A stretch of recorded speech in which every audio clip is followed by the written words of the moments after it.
right, guys, another show. Time for some pre-cals. Guess who we've got? Yeah. Yeah, who do we have today, Jared? I didn't get to ask you that. I was going to say, guess who we've got? We've got an old friend that's coming on board, way smarter than all of us put together. He has an engineering degree, a master's in engineering, and he has an MBA. It's just amazing. We have a good old friend, Andy Deguilio.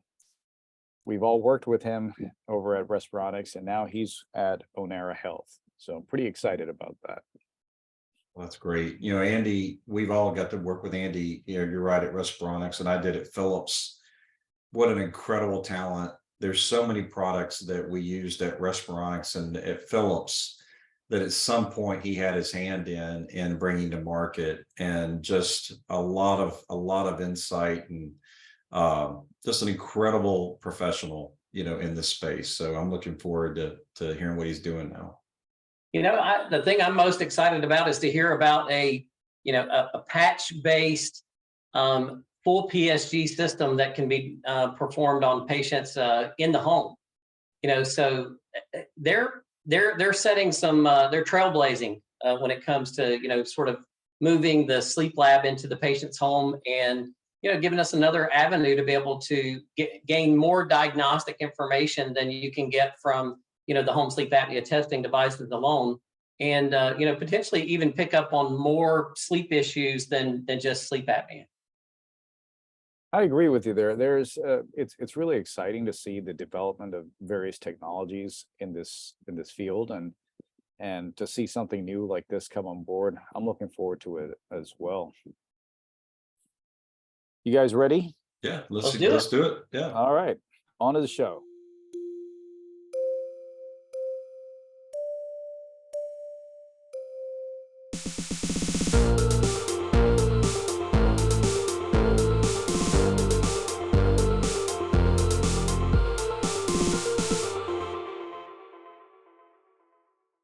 Like that.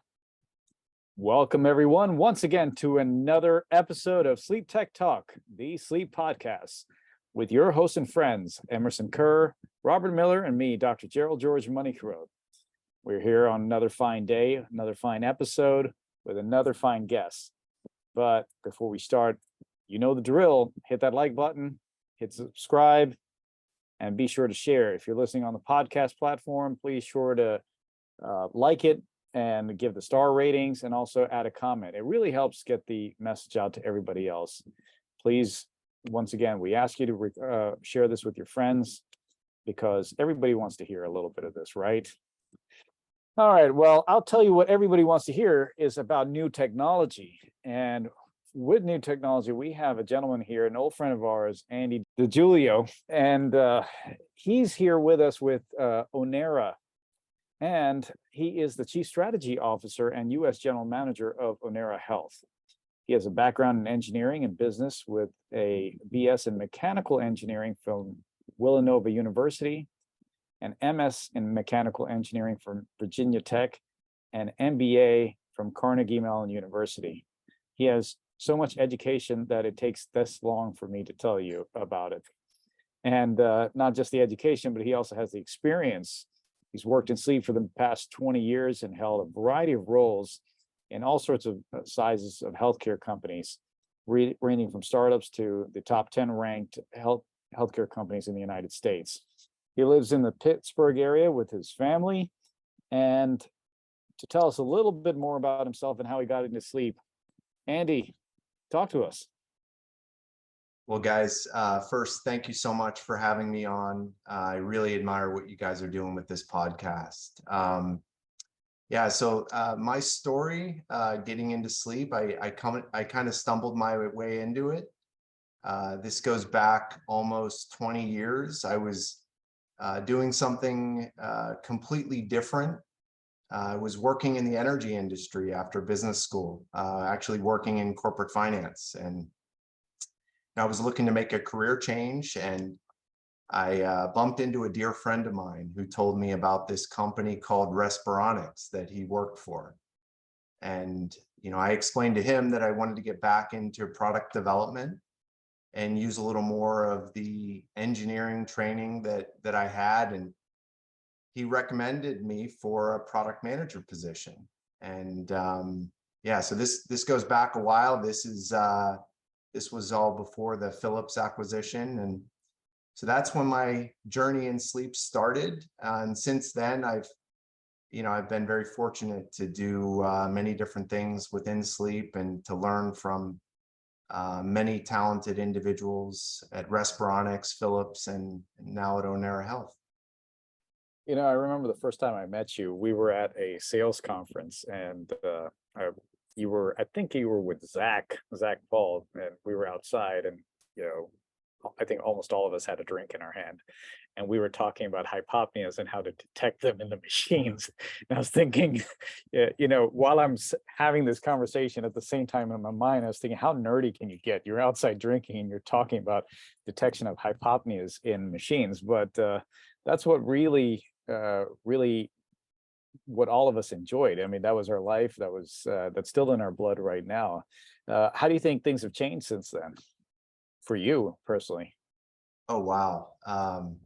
Thinking back to when we first met, Jerry, and what I was doing back then is I think I was in a more of a product management type of a role. There have been a lot of things that have changed. The one thing that hasn't is, I'd say my passion for developing products and bringing innovations to market that really help patients. And at the time I was working, I believe I was working on sleep therapy platforms, and also developing new algorithms for those in my role. And now I'm focused more on the sleep diagnostics and remote monitoring side of things with Onera Health. And Andy, it's you and I've had a lot of opportunities to work together during that season, and it was absolute fun to watch you work. We certainly want to talk about where you're headed, but just as a nod to the past and to give our listeners a frame of reference, what are some of the things that you help bring to market that our listeners might be familiar with, that they've used either in the past or in the present, to give them a sense of your rich history in product development? That's a great question, Emerson. I have to think back. There have been so many different products that I've worked on with many other people who help bring those innovations to market. So I started my journey in product management on the sleep therapy side. So that involved bringing to market a number of sleep therapy platforms and humidification platforms. And then I transitioned over onto the patient interface side, where I worked on a number of different masks. So a lot of full face masks, actually, and different accessories on the patient interface side. And then, Emerson, I had the opportunity of working with you on a special project around building out, bringing to market a new solution for positional sleep apnea, a new treatment with night balance. I had the opportunity to work on that. And then, I had a brief break in my time in the sleep area and worked on some respiratory products. So I brought some of those to market as well. But there have been, a lot of products that I've had the opportunity to work on, and like I said, with a lot of other great people such as yourselves, to bring those innovations to market with the goal of trying to help a lot of people and advance sleep health. Well, I appreciate your humility and I your was gonna nod say, to you your don't have to be so colleagues. humble. None of those other guys are around on this podcast to refute I think anything it did that you a say. little bit more than that. Well, you certainly had a hand in the adaptive humidity, technology that we enjoy today, and all of the innovations in the blowers. I mean, you had your hand in that, but I think some of the things that were fun to see were like the Amara View and those things that were so innovative and different that so many other people have tried to find ways to copy that, because for our listeners, they don't understand the journey. I mean, when someone like you, and I would love for you to just expand on this for just a minute, because this applies to what you do now. When people like you and Mark D'Angelo and all of those guys were looking at something, you were almost playing like a crystal ball and thinking, where will the market be in 5 years? Because that time from conception to launch is quite a long journey.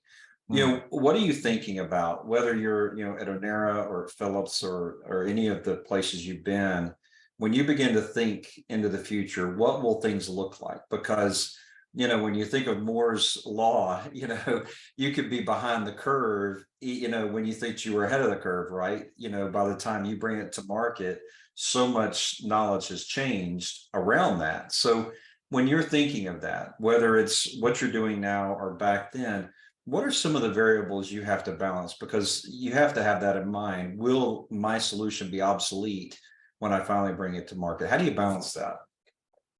Yeah, that's a great question. And that's, it's hard to read a crystal ball and come up with those answers. But, the approach that I've taken, and I've learned from others like Mark D'Angelo and Eli Diakopoulos and others from Philips, is I try to always go back to that patient journey and really understanding that very well. Not only the patient journey, but what clinicians manage throughout that journey, such as sleep technologists, and the important roles that they play, and how to remove friction from that journey. So really understanding what are the jobs to be done along the way, and then trying to leverage technology and other things like services that we might be able to offer to help improve that. So there's a lot in that, and it's about, if I could give maybe a little advice to others on how to maybe think about that, I'd say really understand that patient journey or your customer journey, and then learn, focus on learning.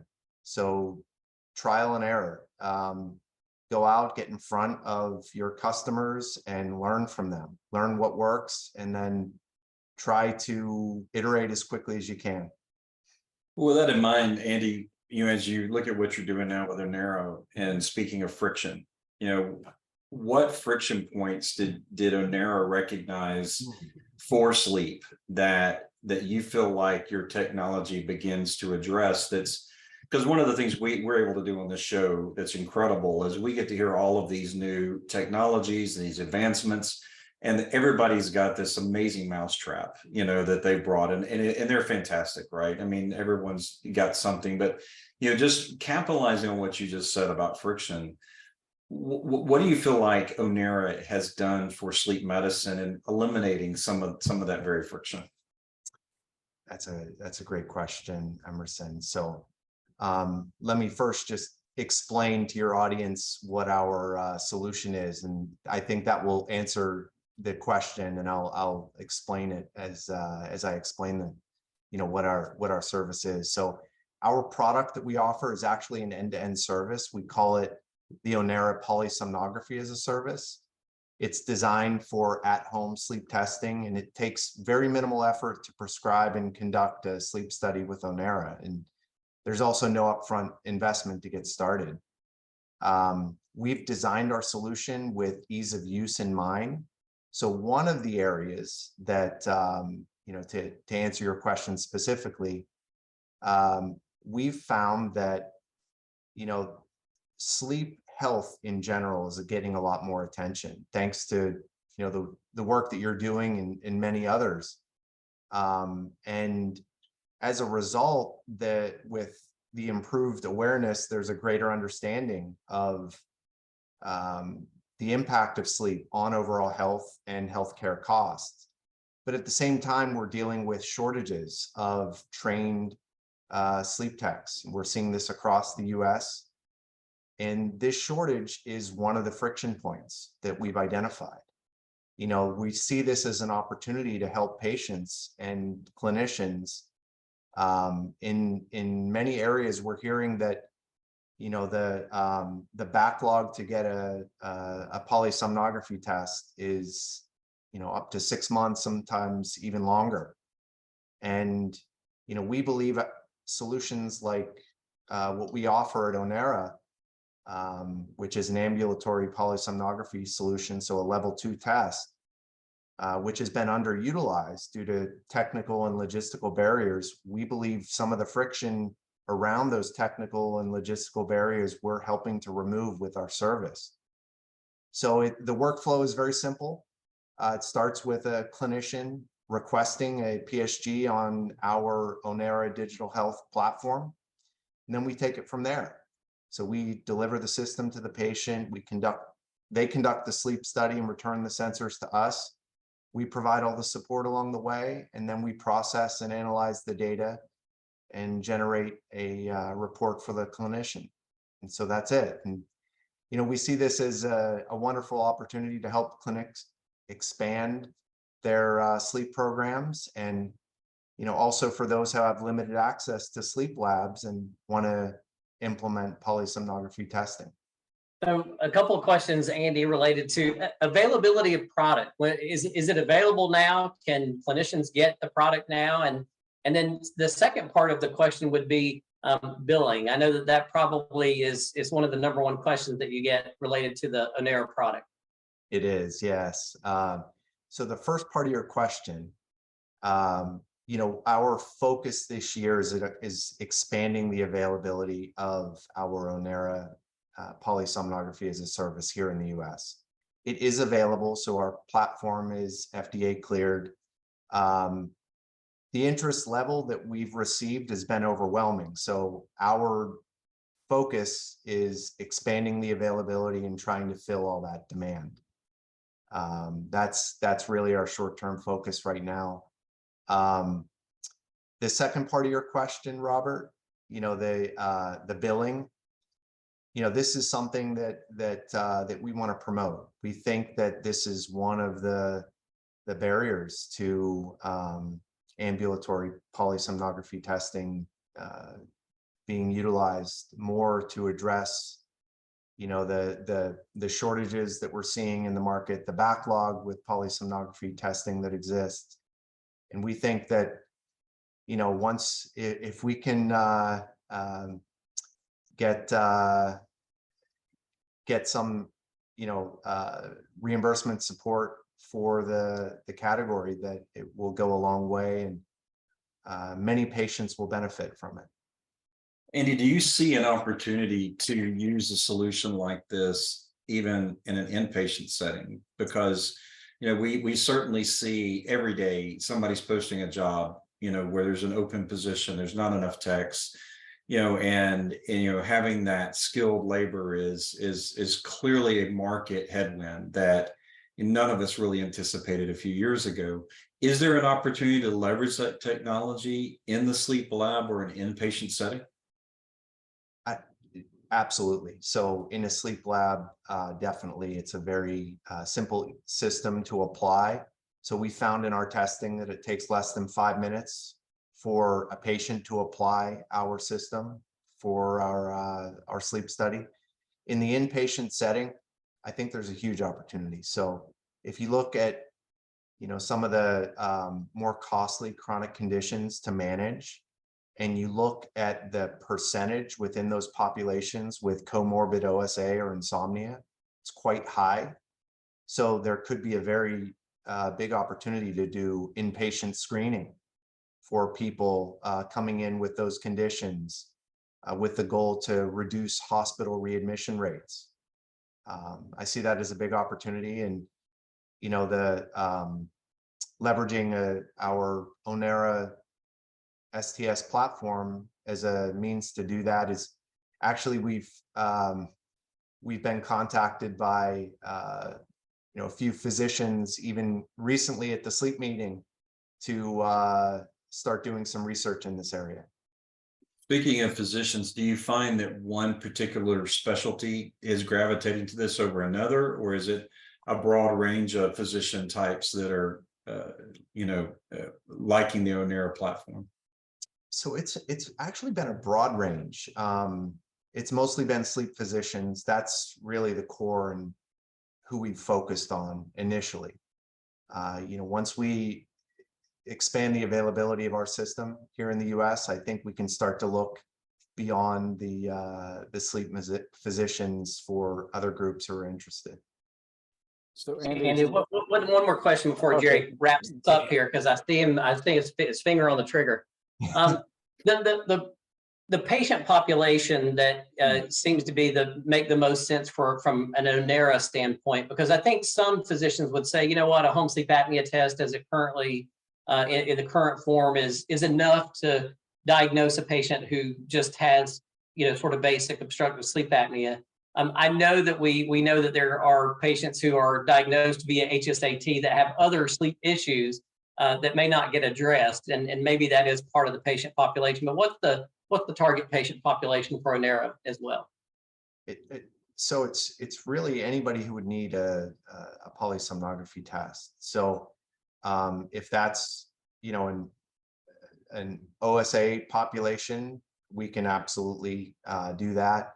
But we're thinking beyond just OSA. So we can, with our system, we can offer a differential diagnosis across many different sleep disorders. And so, that's the value that we want to bring to the market. And we want to make that type of testing more available for a broader population than just OSA. Andy, thank you so much. I mean, we are out of time. Wanted to ask a few more questions, and I know Robert was just chomping at the bit to ask some more of his as well, but we are out of time. Where can people get more information about Onera and even you?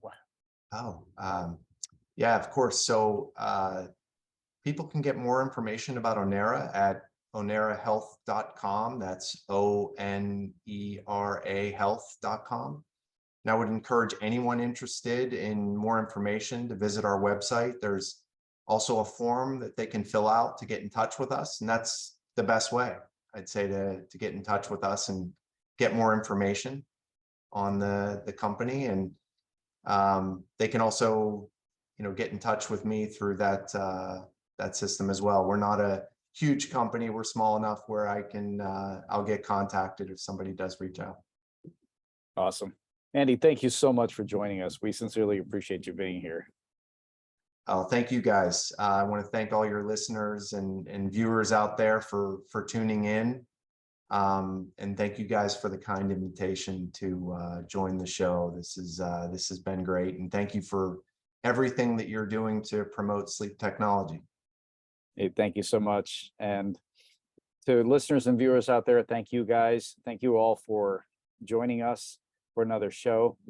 And please continue to listen. Please continue to share. Please continue to subscribe.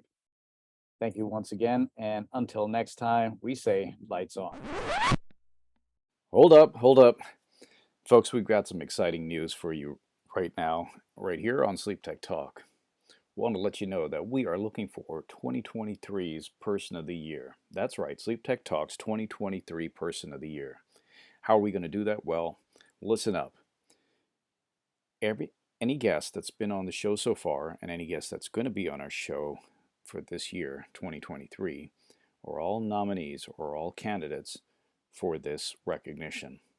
And how you can help is by listening and or viewing that specific episode. We're going to be counting the number of plays for each episode. We're going to be counting the number of listens for each episode and taking that into consideration. If you have anybody that you think should be a candidate, let us know. And we will see what we can do to get them on board as a nominee.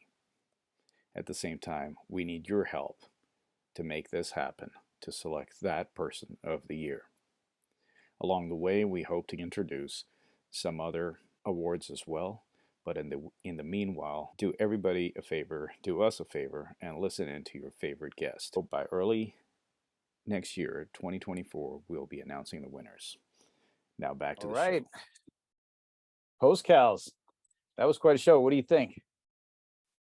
Yeah, Andy is one of the brightest minds I've ever worked with from a product development standpoint. You know, our years at Respironics and at Philips, there's so many different things that he had his hand in and bringing to market, and to see that he's doing this with Onera now, I mean, it's going to have a great future. He is quite the consummate professional when it comes to product development engineering. No question about it. I agree. And I've said it before, and I'll say it again. This is the launch pad for all new things sleep related these days. So whether it's tech or some new therapy for patients, this is the place where you come to find out who the people are, who the players are, and what the technology is. So you know, if you're a Sleep Tech Talk regular listener, you are in the know about the new things in sleep medicine.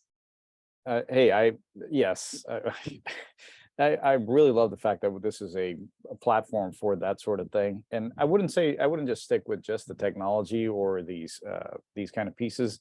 Even when it comes to service, one of the shows that we have is with various people bringing in new types of service. I think that's also part of it. But going back to Andy, it's really cool to see the new sort of product that he's bringing into the marketplace and providing a new solution. I love the fact that he addressed something that we've addressed multiple times on the show, is that there is a shortage of sleep technologists right now. And that is what they have addressed, is to be able to take care of that shortage that's in the marketplace. I never thought it could be taken care of. Or no, it's a crisis, to be honest. Right. And you know, when you think about this, a product like this, you know, its ability to help that physician, help that sleep technologist, sleep lab manager provide a higher level of care.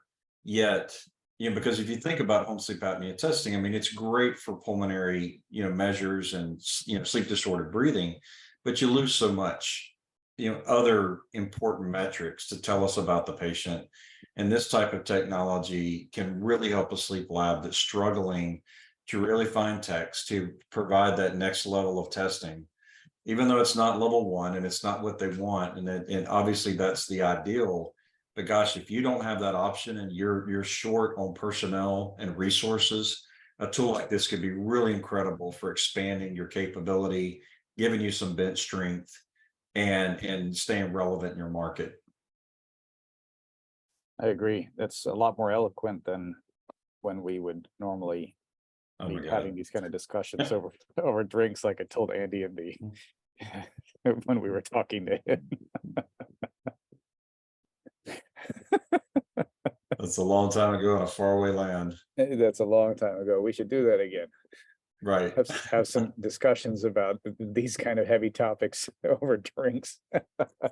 If anybody's listening out there, hey, you're welcome to join us for one of those kind of sessions. We'll have a virtual cocktail hour. There you go. Hey, maybe we should do that. They have those kind of shows like Drunk History and all. How about Drunken Sleep? Why don't we do an episode like that? Is that a classified sleep disorder? Why not? Oh, no, but I know that one of the questions I used to have to ask patients is, you know, their alcohol consumption. And there was a guy who walked in one night and he had this cup in his hand, and he's like, yeah, I usually have 1 or 2, and they're both in here, right? In this, and I have them both with me. Well, you want them to have that bring what do they do normally at home with them? That's right. Unless they didn't Yes. drink and drive into the sleep lab. Yes. Talking about that sort of thing, I remember there was a lady that she had to have before the study, like you said, what they normally do at home before the study, she had to have a pot of coffee brewed and ready for her. And normally it's only us techs drinking the coffee, but this patient had half a pot, and then in the morning she had to have a half a pot for herself, or 1 pot, I can't remember. Wow. And she typically drank 2.5 or 3.5 pots of coffee every day. And I asked And she why. must have been levitating. She said no. Her answer was, I just like coffee. Oh my gosh. And you didn't have a sleep spindle the whole night. Yeah. Right. See, folks, everybody loves a good sleep technology joke. That's right. All right, I think that's a good place to stop. Thank y'all, folks. Until next time. Cheers.